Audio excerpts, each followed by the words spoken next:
If you know someone who can't stop gossiping, or if you've caught yourself doing it more than you'd like to admit, there's actual psychology behind why this happens. And it's not just about being nosy or malicious. The real reasons people gossip reveal something fascinating about human social behavior. Before we get into it, hit that subscribe button if you love learning about human psychology, and drop a comment telling me where you're watching from. I'm curious how global this community is. All right, let's back to the real talk. Gossip gets a terrible reputation. We're told it's toxic, mean-spirited, and something only insecure people do. But psychologists have discovered that gossiping serves 4 specific psychological functions, and understanding them explains why some people literally cannot stop doing it, even when they know they should. First function gossip is social bonding disguised as conversation. Here's what researchers found. When 2 people share information about a third person, their brains release oxytocin, the same chemical that bonds mothers to babies. Gossiping creates instant intimacy. Think about it. When someone leans in and says, "Can I tell you something?" you immediately feel closer to that person. You're now in their inner circle. You share a secret. People who gossip constantly are often unconsciously trying to create connection. They're not necessarily malicious. They're socially hungry. They've learned that sharing information about others is the fastest way to feel bonded to someone. The problem is, it's a shortcut that doesn't build real intimacy, so they have to keep doing it over and over to get that connection hit. Second function gossip is a control mechanism. This one's important. People who feel powerless in their own lives often gossip as a way to feel influential. When you know something others don't, you suddenly have social currency. You're important. You're the one with information.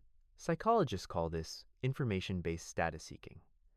If you can't stop gossiping, ask yourself honestly, do you feel overlooked in other areas of your life? Are you compensating for feeling invisible by becoming the person who always knows what's happening? It's not about being mean. It's about feeling significant. The gossip gives you temporary power and relevance that you might not feel you have elsewhere. Third function gossip is moral education and boundary enforcement. Stay with me on this one because it sounds weird. But anthropologists have shown that gossip actually serves a social purpose. When we talk about someone who did something wrong or inappropriate, we're collectively establishing what behavior is acceptable.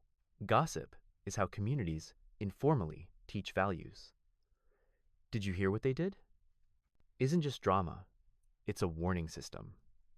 It tells everyone what happens when you break social norms. People who gossip excessively often have a strong sense of right and wrong and feel compelled to expose behavior they see as unfair or inappropriate. They're not just stirring the pot. They're trying to enforce social justice as they understand it. The problem is when this becomes the only way they feel they can address wrongdoing instead of direct communication. Fourth function, and this is the uncomfortable truth. Gossip is anxiety relief. When you're anxious or stressed, talking about other people's problems is a distraction from your own. It's emotional displacement. If you're constantly gossiping, it might be because focusing on someone else's drama gives your brain a break from whatever you're worried about in your own life. Psychologists have found that chronic gossipers often score higher on anxiety measures. The gossip isn't the problem, it's the symptom. It's a coping mechanism for internal discomfort, just not a particularly healthy one. So there you have it. If you can't stop gossiping, it's likely because you're seeking connection, trying to feel significant, enforcing moral boundaries, or managing your own anxiety. None of these make you a bad person. They make you human. But recognizing which psychological need you're trying to meet through gossip helps you find healthier ways to meet that need. If this hit home, make sure you're subscribed because we talk about these kinds of behavior patterns every week. And comment below, are you a recovering gossiper or do you know someone who fits these patterns? I read every comment and love hearing your insights.